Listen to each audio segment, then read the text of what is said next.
Gracias por la calurosa bienvenida.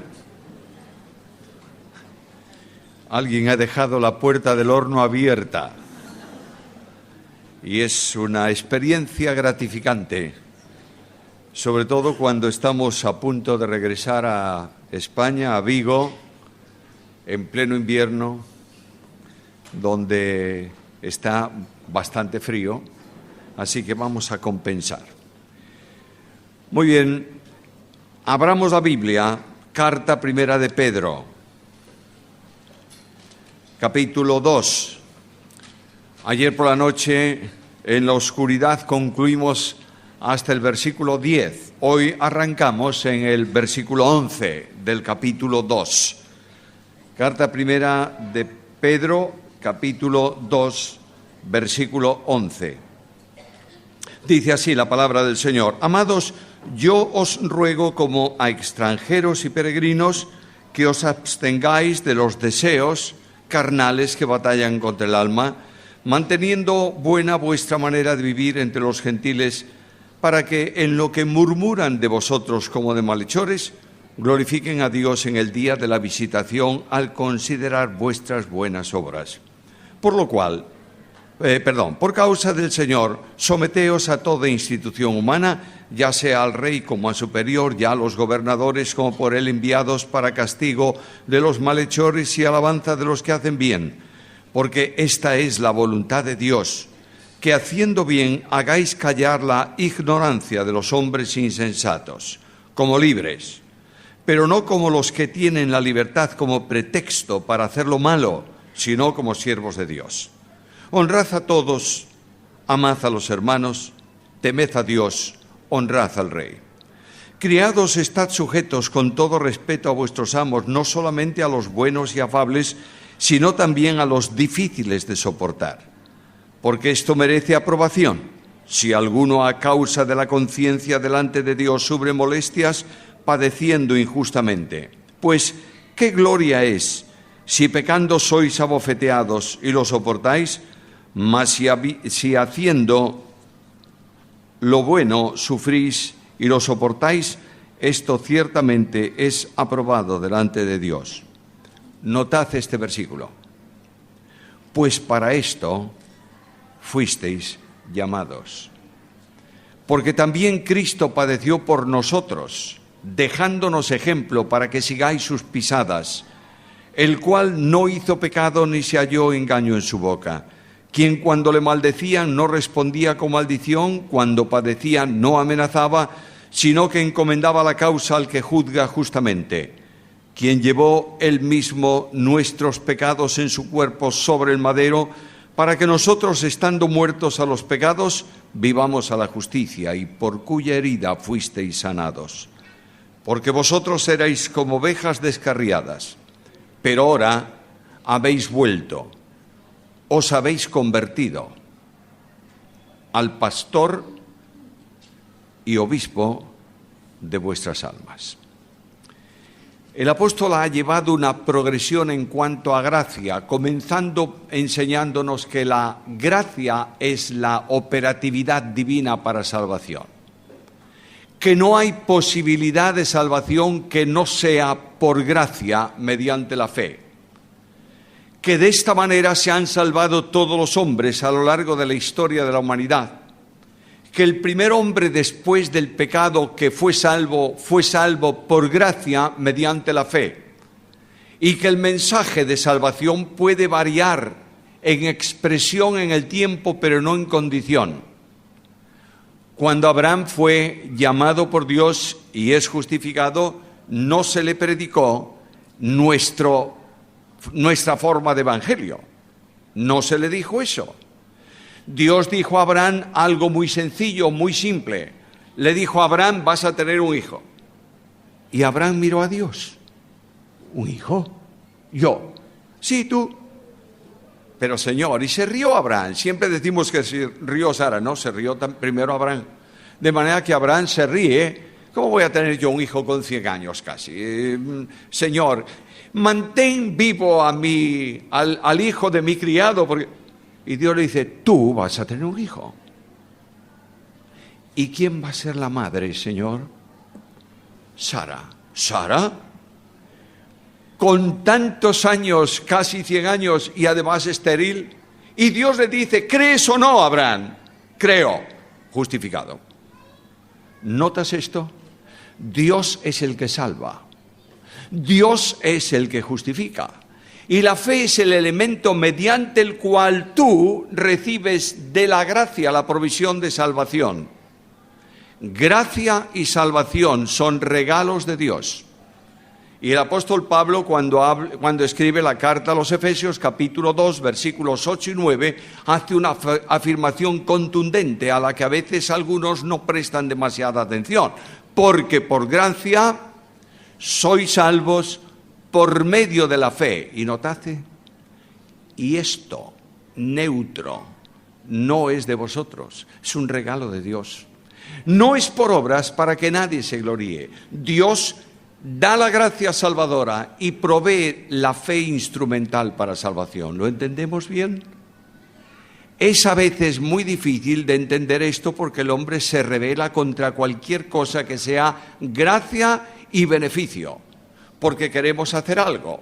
¿Qué tenemos que hacer para ser salvo? ¿Y qué le dice Pablo al carcelero de Filipos? Cree. Solo, porque la salvación es de Jehová. Por tanto, el hombre no interviene en nada ni para nada en la salvación. Simplemente extiende, como a veces se dice, una mano vacía y Dios la llena con su regalo de salvación. Bueno, ya soy salvo.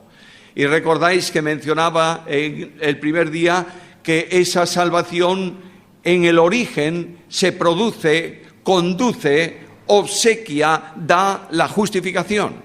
Pero la justificación tampoco es un acto que Dios hace simplemente, sino que lo hace en Cristo y por Cristo. Y recuerdas que cuando Pablo escribe la carta a los Corintios, en el capítulo 1, versículo 30, en ese entorno dice que Cristo ha sido hecho para nosotros justificación, santificación, redención. Cristo es la vía por la que Dios puede justificarnos. Y el apóstol se llena de satisfacción y dice, ya he recibido la salvación, regalo de Dios. Justificado pues por la fe tenemos paz para con Dios y me acerco al trono de gracia. ¿Recordáis que lo mencioné? Acerco al trono de gracia que antes era un trono de juicio y se ha cambiado para mí en un trono de gracia. ¿Por qué? Porque Cristo ocupó mi lugar y expió mi pecado, pagó la deuda que yo tenía contraída con la justicia divina y en justicia Dios me otorga todas esas bendiciones. ¿Lo entendemos bien? Oh, si recuperásemos la gracia, recuperábamos a Dios. Cuando recuperamos la gracia, hacemos patente a Cristo en la congregación y en el mensaje. Dejadme otro paréntesis.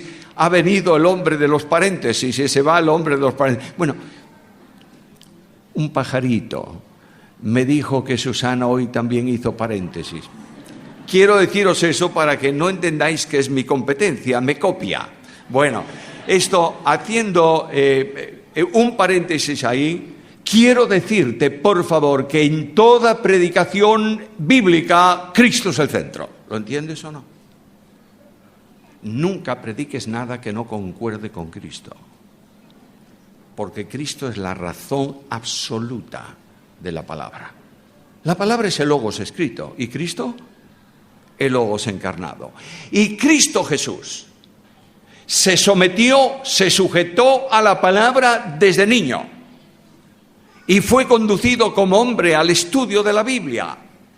Y a los 12 años Cristo era perdonadme, utilizo una palabra muy vulgar, un fenómeno en Biblia, que impactó a los maestros de la ley que le hacían preguntas.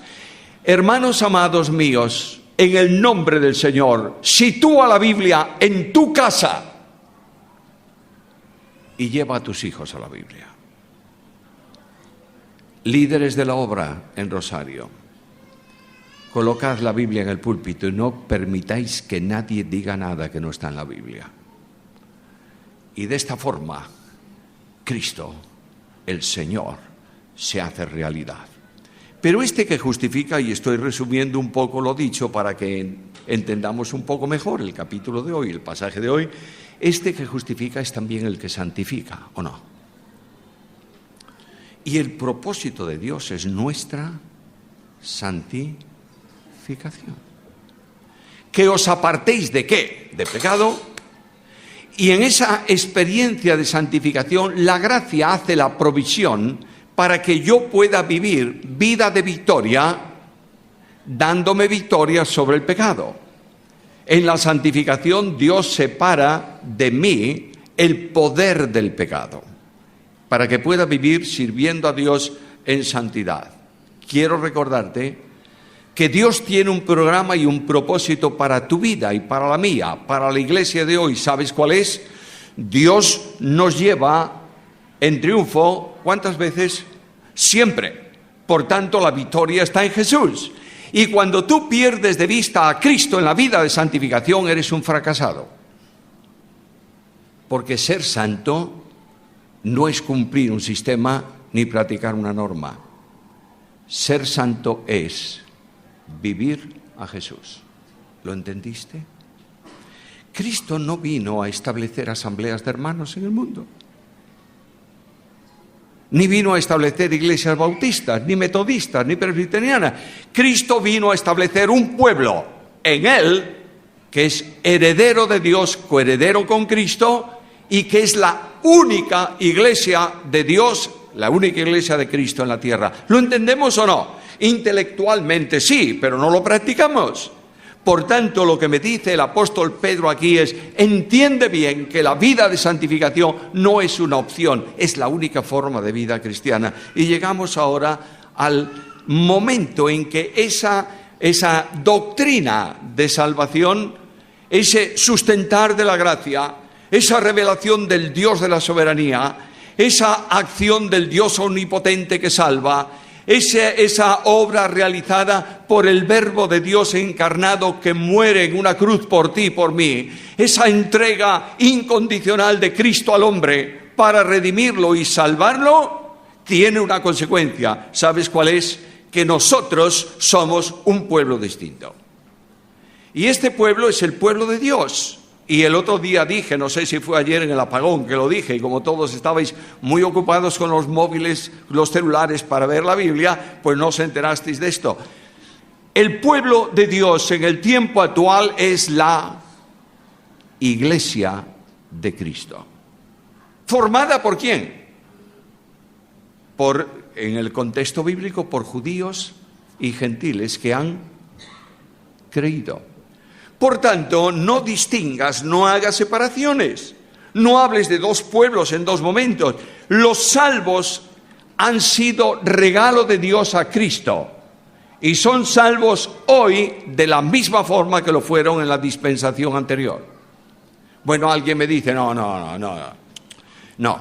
fueron salvos lo mismo porque la cruz de Cristo no se había producido. ¿Cómo qué? Cuando el Dios de la gloria hace una determinación en soberanía, Dios vive siempre en tiempo presente. La eternidad no es algo que pasó y algo que viene, es algo sin tiempo. Cuando Cristo está en la tierra y habla de eternidad, ¿qué dice a los judíos? Antes que Abraham fuese, yo soy. Lo que está diciendo es que el Dios de la Biblia es permanentemente, infinitamente, absolutamente atemporal. Y lo que Él propone se cumple ya en su presencia. Y el apóstol Pablo dice que Dios, que salvó a los hombres, a muchos de la antigua dispensación, lo hizo pasando en su paciencia por alto, ¿qué cosa? Los pecados que en el tiempo han sido ejecutados. ¿Con vistas a qué? A la cruz de Cristo. La cruz de Cristo no es una posibilidad o una probabilidad, es la decisión soberana del soberano Dios para salvación. Y cuando la cruz se produce, no es un accidente en la vida de un hombre que se llama Jesús. Es el cumplimiento absoluto de lo que Dios había determinado. Escucha lo que dice Pedro en este libro. Sabiendo que habéis sido rescatados de vuestra vana manera de vivir, no con cosas corruptibles como oro o plata, sino con la sangre preciosa de Cristo, ya destinado, vuelvo a indicar, predestinado ya.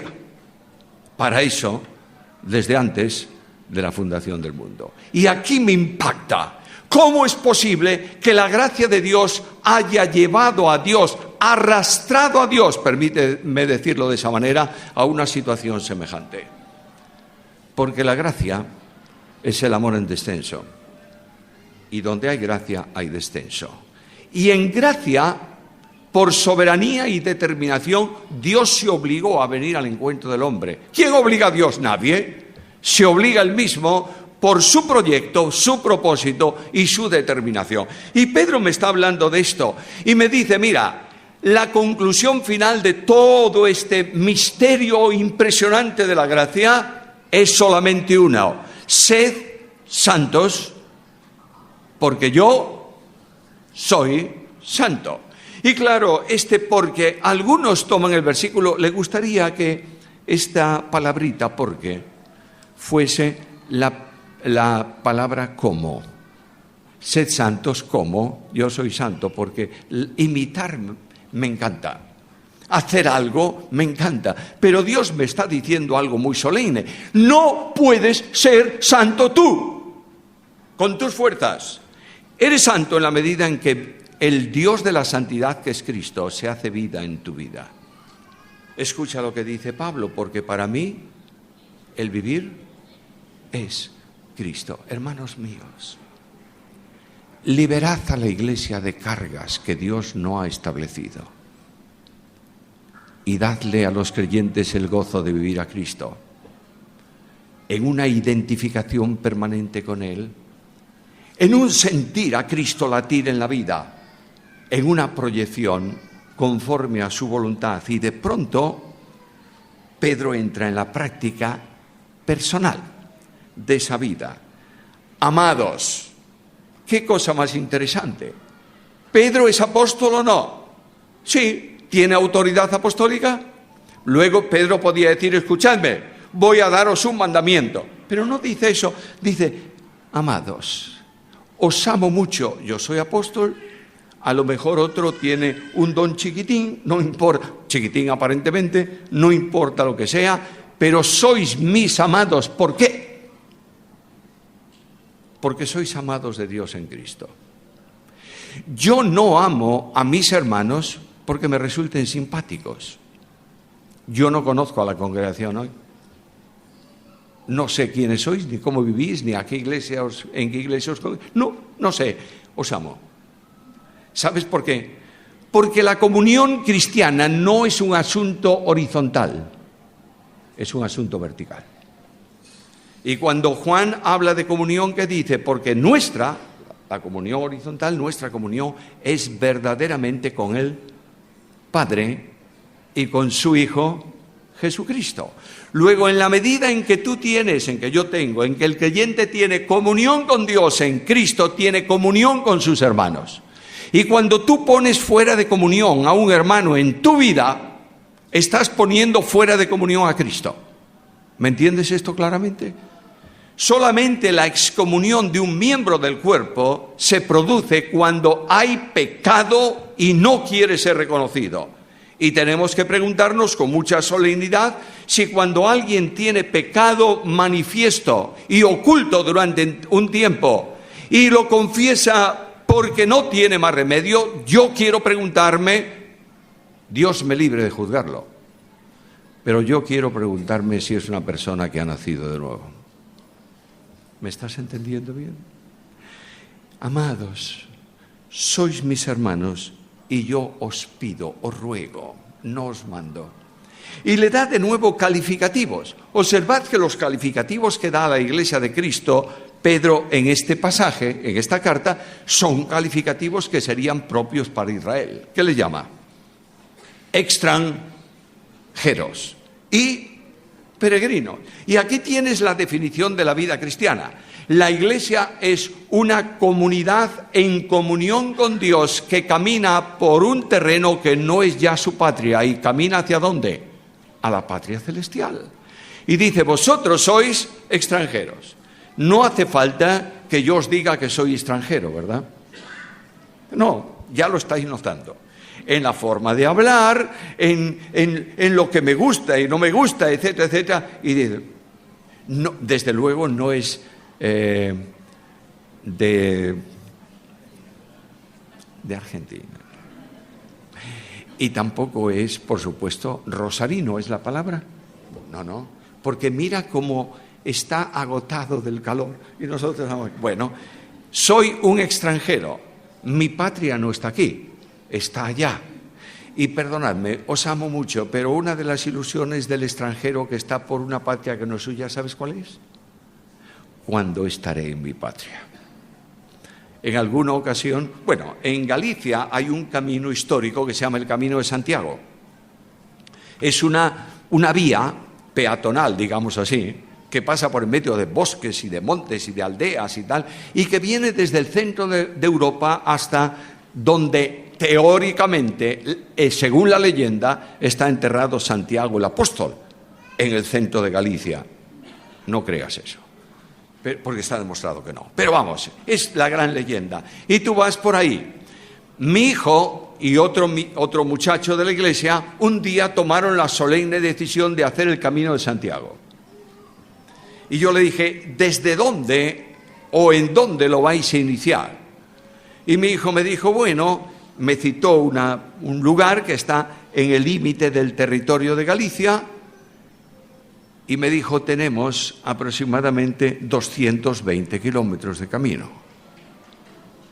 ¿Tú nos puedes llevar al autobús, al micro, decís acá? ¿Cómo no? Y cuando yo saco el automóvil y vengo a recoger a los dos viajeros del camino, me encuentro con dos individuos con dos mochilas así. Y yo levanté la mochila de mi hijo y dije, ¿pero tú vas a llevar esto? ¿Vas a caminar 200 kilómetros con esto?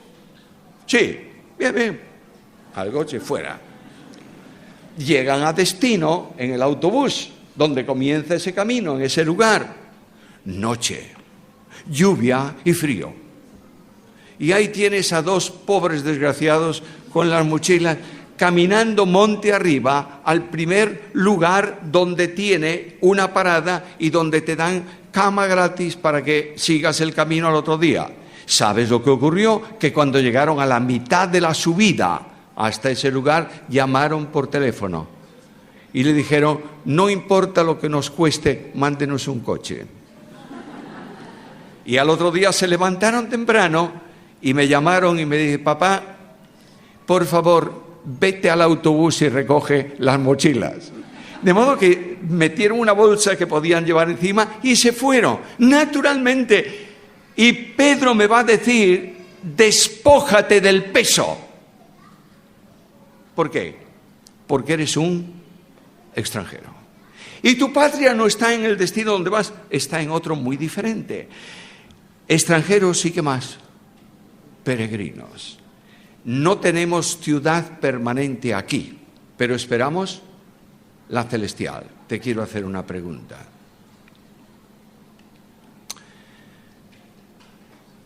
Cuando se habla de bendiciones para Abraham, Isaac, Jacob, el pueblo de Israel, casi siempre se dice que son bendiciones de tierra. ¿Lo oísteis alguna vez? Dios ha prometido para Israel fronteras, tierra, territorio, tal. ¿Y para la iglesia? No, la iglesia no. Y dice, mira, tienes un pasaje bíblico fundamental. A Abraham Dios le dijo, cuenta las arenas de la tierra o del mar, si puedes, y así será tu descendencia. Tierra para Israel. Y para los creyentes le dijo, mira las estrellas del cielo. Y como esa será tu descendencia espiritual. Perdóname un momento, perdóneme usted. Yo quiero decir lo que la Biblia dice, no lo que yo quiero o mi escuela teológica quiere decir. ¿Y qué dice la Biblia? la esperanza de Abraham era la misma esperanza que la de los creyentes de la Iglesia. Abraham esperaba una ciudad que tiene fundamento, cuyo constructor y arquitecto es Dios, porque los salvos son salvos siempre de la misma manera delante de Dios. ¿Me estás entendiendo? Y a estos les dice: saca el peso, despojaos de los deseos carnales. Bueno, la carne, no voy a pararme ni un minuto a hablaros de lo que es la carne, todo lo sabéis. Ni del mundo tampoco, ni de Satanás tampoco. Son los grandes enemigos del cristiano, ¿verdad? Y si quieres saber lo que es los deseos de la carne, no hace falta más que vayas a Gálatas y leas los frutos de la carne ahí. Y la Biblia me dice que esa carne que todavía no me ha sido retirada de mi condición de hombre, porque la vieja naturaleza está ahí, esa carne tiene un problema y está peleándose continuamente dentro de mí. ¿Con quién? Con el Espíritu.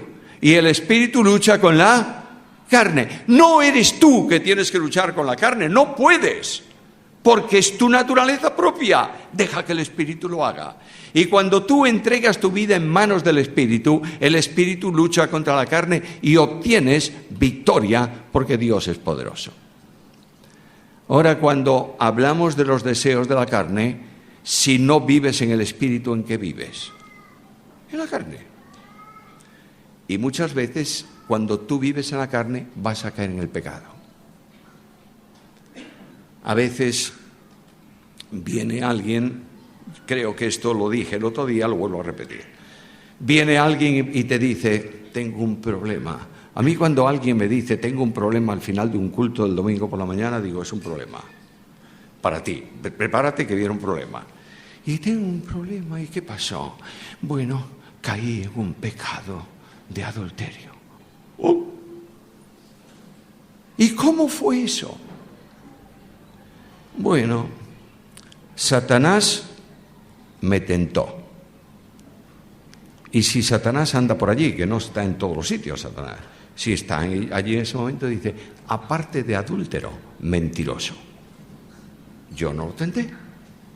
Y Santiago dice: cuando por vuestra concupiscencia carnal sois seducidos, atraídos, y vas en donde es la orientación natural del hombre natural. ¿Me entiendes esto? Y caes en el problema. Deja que el Espíritu batalle en el alma contra estos apetitos contrarios. Pero quiero decirte algo importante del versículo, y necesitaríamos 3 horas para terminar este pasaje. Quiero decirte algo, que esa batalla contra el alma es la sensibilidad espiritual que el alma regenerada siente frente al pecado. No hay caída ocasional en la vida cristiana sin que el cristiano sienta el remordimiento de lo que va a hacer. ¿Me oyes esto? No es que por ahí ocurrió un accidente y todo. No. El espíritu tuyo, el alma tuya regenerada por el poder del Espíritu, advierte que lo que no es conforme a la voluntad de Dios es ¿qué? ¿Lo entendemos claramente o no? ¿Lo sabemos? ¿Lo sentimos? Batallan contra el alma. Por tanto, cuando tú estás sensibilizado por el Espíritu y permites que el Espíritu te controle, mantendrás buena tu manera de vivir entre las gentes, porque en lo que murmuran, ¿para qué en lo que murmuran de vosotros? ¿El mundo murmura del creyente? Murmurar es una palabra que Santiago la refuerza y dice: le dan mal a la lengua. Esa es la murmuración.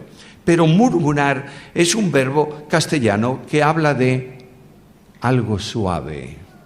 De manera que cuando tú vas acercándote a un río, sientes el murmullo del agua. La murmuración del mundo no está en el mundo, solo está en la iglesia. Porque cuando un creyente hace algo contrario a la voluntad de Dios, es un mundano. Te cueste o no admitirlo, es así. Por tanto, la murmuración forma parte, lamentablemente, de muchas personas dentro del pueblo de Dios. Y ahí concluye la reunión de la mañana y un fantástico hermano o hermana se acerca a ti y te coloca una mano encima del hombro y te dice suavemente en el oído, ¿sabes qué? Prepárate, porque va a venir algo bueno no bueno, va a venir algo gravísimo contra alguien. Hermanos míos, no hay murmurador si no hay oído que escucha la murmuración. Entiéndelo claramente. ¿Tú te imaginas que alguien venga a los líderes de esta iglesia y le dice, ¿me puedes dejar la llave del templo? ¿Y para qué la quieres? Porque voy a venir mañana a las 4 para hablar mal de Juan. Inmediatamente teléfono y llamas al manicomio para que se lleven al loco este. Pero este loco que no va a hablar cuando no hay nadie, lo va a hacer cuando hay gente. Desprestigiando, despreciando, denigrando a algún hermano y produciendo la maledicencia, que es pecado. Por causa del Señor, y ahora, bueno, voy a procurar que nadie hable mal de mí. ¡Qué bien! Muy bien, fantástico. Por causa del Señor, someteos a las leyes. ¿A las leyes divinas? No, a las humanas. Por causa del Señor, para vuestro testimonio, someteos a toda institución. Someterse es meterse debajo, ¿verdad? Es decir, acepta que las autoridades de la nación, no importa en qué orden, son autoridades que ejercen esa autoridad, valga la redundancia, porque Dios ha establecido la autoridad para el gobierno del mundo. Y tú dices, es que son unos sinvergüenzas, etcétera, etcétera. No los juzgues, Dios los va a juzgar. Pero lo que tú tienes es que obedecer las leyes de tu nación. ¿Por qué? Porque vives a Cristo. Y Cristo se sometió a las leyes de su nación. Y él, que es heredero del trono real de David y no tiene ninguna obligación de pagar impuestos al templo, ¿qué le dijo a Pedro? Ve y toma el pez y paga el impuesto por ti y por mí. ¿Se sometió? Sí. Bueno, pero llega momentos en que las autoridades son tan terribles que es bueno una rebelión contra las autoridades. Escucha, por favor. Cristo está delante de la máxima autoridad político-religiosa de la nación al final de su vida, el sumo sacerdote. Le acusan, le desprecian, le golpean. ¿Y qué hace Cristo? Calla, no se defiende. Eso solo encomienda su causa al juez justo. Someterse a la autoridad, y luego viene y se somete a la autoridad romana. Y el gobernador le dice, pero vamos a ver, hombre, ¿por qué no me contestas? ¿Tú no sabes que yo tengo poder para prenderte y tengo poder para soltarte? ¿Por qué no lo haces? Porque no tienes ninguna autoridad, si no te fuese dada de arriba. Y ahora vengo a un gobierno que puede hacer cosas que no te gustan, ¿verdad? No hay ningún gobierno en el mundo que haga lo que te gusta, le gusta a toda la gente. No, no es posible. Pero lo que me dice la Biblia es que para que yo dé testimonio cristiano en el mundo, tengo que obedecer a mis autoridades. Y me dice, porque los gobernadores son enviados para castigo de los malhechores y alabanza de los que hacen bien. Bueno, yo no he visto a ningún gobernador, al menos en España. Voy a bajar la categoría, dejemos el gobernador, vamos al alcalde, al intendente. Intendente. Yo no he visto nunca al intendente venir y decir, ¡qué bueno! Voy a anunciar que Juan Pérez cruza siempre por el paso de peatones y respeta a los... No lo he visto nunca. Pero lo que está diciendo aquí es que recibe alabanza porque no tiene que usar una ley contra ti. ¿Me entiendes esto claramente? Es un hombre que merece el respeto. Hablo del creyente, una persona que merece el respeto porque se sujeta a las leyes. Y hay ignorantes que acusan a los creyentes. Bueno, en los tiempos de Pedro era tremendo, porque los cristianos eran considerados como un grupo de sediciosos que seguían a un sedicioso. La sentencia de Cristo en la cruz es por sedición. ¿Qué es lo que puso Pilato en la cruz? Este es Jesús, Nazareno, rey de los judíos. Y el que se hace rey contra César se levanta, un sedicioso. Y ahora viene y se extiende, no lo extienden los romanos, lo extienden los judíos. Los judíos mienten abiertamente, los líderes religiosos judíos mienten sobre la vida de Cristo, la resurrección de Cristo y la condición de los cristianos. Son sediciosos, y esto viene por el mundo. Dice, cuidado que es un sedicioso. Y de pronto, ¿qué dice? Vemos las obras de ellos y no es un sedicioso. ¿Te das cuenta el testimonio? La Iglesia no solo está en la sociedad para predicar a Cristo, está para vivir una vida santa que impacte en la sociedad. La Iglesia cristiana está para atender también problemas sociales hoy, como dar de comer a los que tienen hambre. Y no solamente vamos a un lugar donde hay un grupo de inmigrantes que están durmiendo en el andén del metro o debajo de un puente en la autopista y le decimos, vengo a hablarte del cielo, ¿qué me importa a mí el cielo? Dame un bocadillo. ¿Bocadillo llamáis aquí? Un sándwich. ¿Quiero un sándwich? Le voy a dar un sándwich. Ya le hablaré de Cristo. ¿Me estás entendiendo? La Iglesia tiene una responsabilidad social absoluta en la tierra que le permite respaldar la predicación del Evangelio de la Gracia. Y si no estamos en esa línea, no estamos siguiendo las pisadas del Maestro. Ahora viene y me dice, pero además con esto demostráis una cosa, que sois libres. Escucha un versículo. Si el Hijo os libertara, seréis verdaderamente libres. No es libre quien no vive a Cristo. Lo que Cristo dice es muy sencillo. La construcción de esa oración en el texto griego es muy enfática. Lo voy a traducir de otra manera.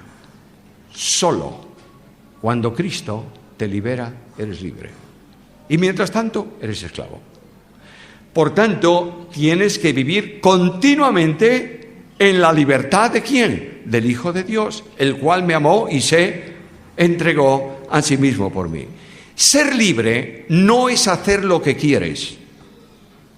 Ser libre es hacer lo que debes. Y tú eres libre cuando renuncias a tus cosas y vas caminando en las pisadas del Maestro. ¿Nos damos cuenta de esto? Pedro dice, la gracia conduce a esto. Y habrá alguno en la Iglesia, siempre hay algunos que son sumamente perfectos, los santos de los santos. Y resulta que santo perfecto, sin ningún pecado, solo está en una urna de una iglesia tallado en piedra. Ese no comete pecado ninguno. No se mueve, está muerto, está quietecito.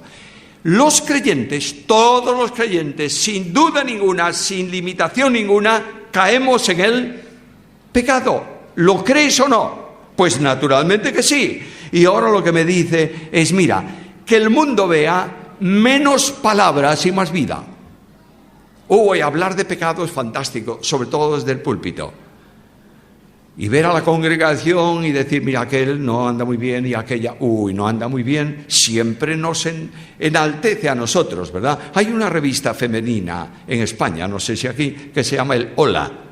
¿Conocéis el Hola? Bueno, ¿por qué motivo se compra tanto el Hola? ¿Sabes por qué? Porque es el chismorreo de todos los que son malos. Y tú lees el Hola y dices, fíjate, esta hizo esto, escucha. El Señor, por medio de Pedro, pone una regla de conducta que va a demostrar al mundo que es realidad tu vida cristiana. Honrad a todos. Esto entraña educación civil. Hoy en día, los cristianos no enseñamos habitualmente a nuestros niños a honrar a los mayores ¿Y qué es eso de honrar? Escucha la Biblia. Delante de las canas te levantarás. ¿Cuántas veces un niño, un adolescente, un joven evangélico va sentado en un asiento del autobús y un hombre mayor agarrado a una barra y no se levanta para ceder el sitio? La cultura social debe ser potenciada por los cristianos. A mí me pone muy nervioso algunas cuantas cosas. Susana sabe cuáles son. Yo soy absolutamente incapaz de llevar a una dama a mi lado y ella por el borde de la vereda. No, tiene que ir por dentro. Y soy absolutamente incapaz. A veces Susana me dice, muévete tú y no me muevas a mí, porque vamos y la pongo al otro lado. Pero soy absolutamente incapaz de entrar delante de una persona más respetable que yo por una puerta. Y hoy en día ves a un rapazuelo que empuja a una señora mayor para tener un sitio mejor en la subida del colectivo. ¿Es así o no es así? ¿Eres cristiano? Honrad a todos. Segunda advertencia, amad a los hermanos. Oh, madre mía. Si esta es la referencia de vida cristiana, amigo mío, estamos muy mal. Porque no amamos a los hermanos, ¿verdad que no? Pero siempre tenemos motivo de justificación para no amarlo. Es que este es muy raro. No. Aquella congregación no me interesa porque cuando cantan levantan las manos.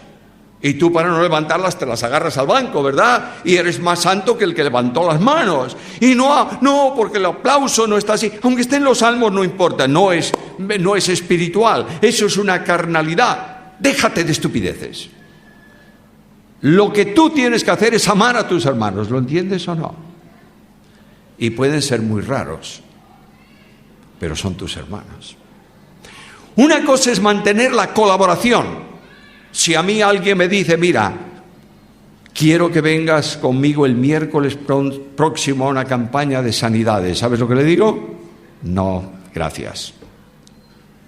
Pero si me dice, quiero orar contigo, por supuesto que sí. Amar a los hermanos.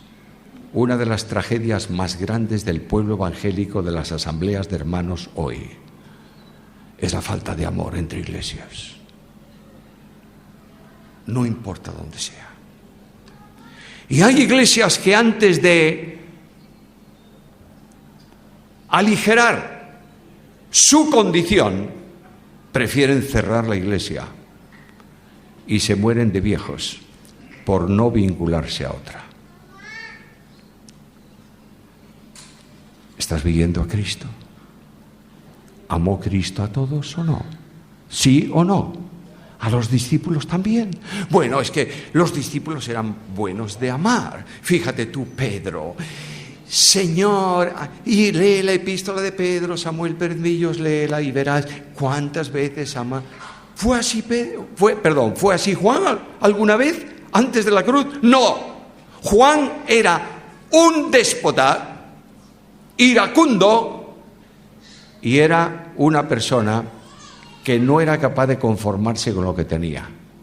¿Recuerdas cuando Cristo lo manda con otro compañero a pedir una habitación para dormir en un pueblo de Samaria? ¿Recordáis eso? Y va allí, busca y no le dan habitación y viene feliz. Señor, ¿quieres que mandemos que descienda fuego del cielo como hizo Elías y los queme a todos? Hombre Juan, por favor. ¿No te dan una cama y quieres quemar una ciudad? Parece mentira, Juan.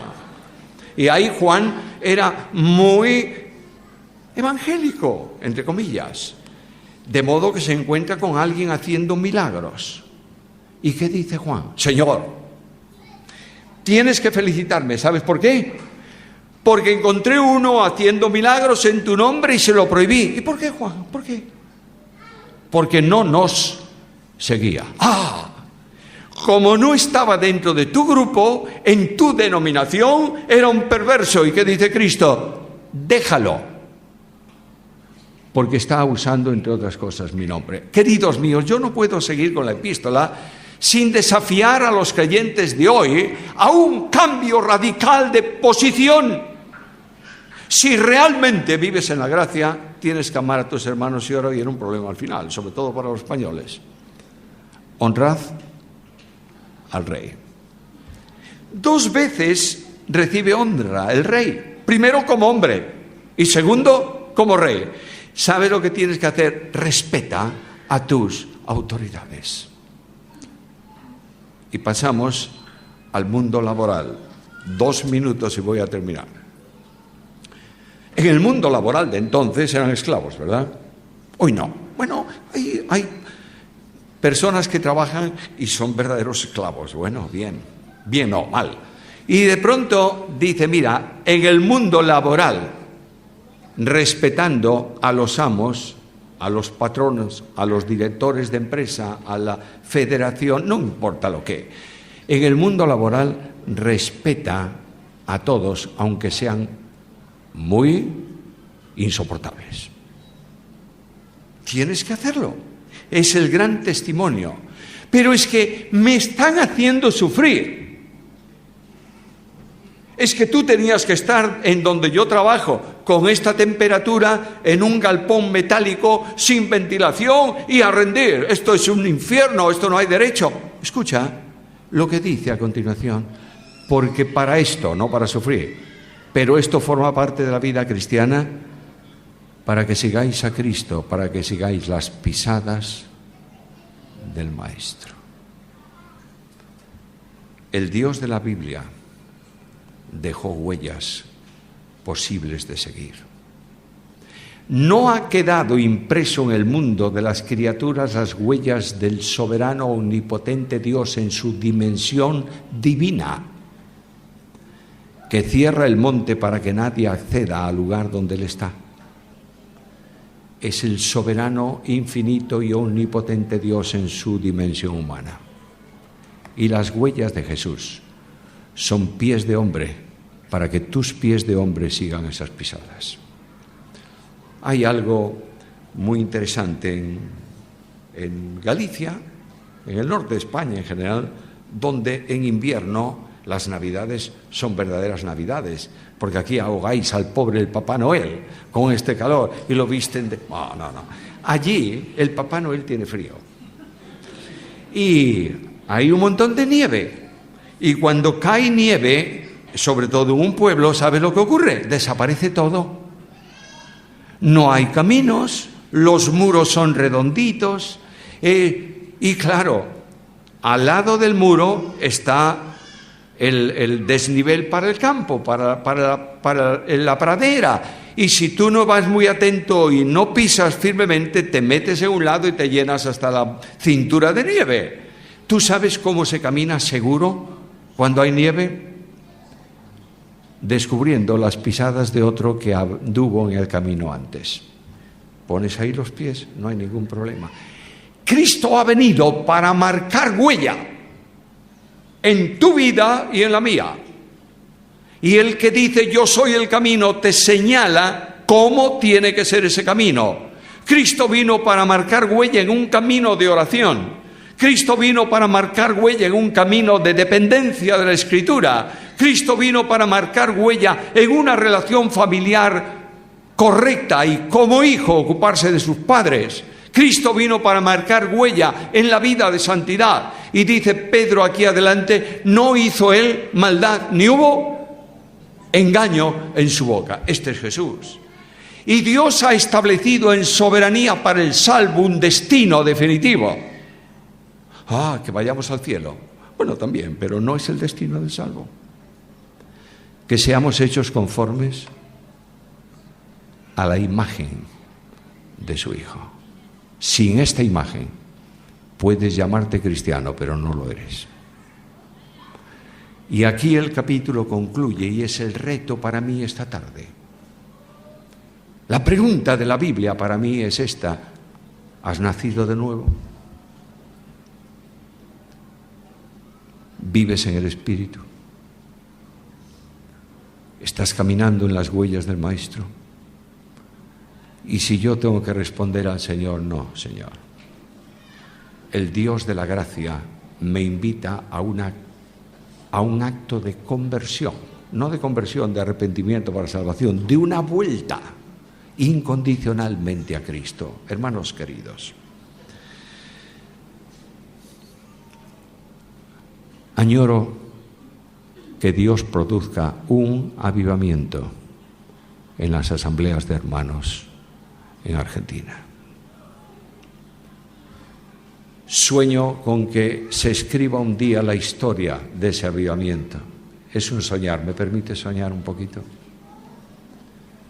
Y que en esa descripción del gran avivamiento en Argentina haya una nota que diga: este avivamiento comenzó cuando un pueblo creyente reunido en la ciudad de Rosario descubrió que era necesario volver a Jesús.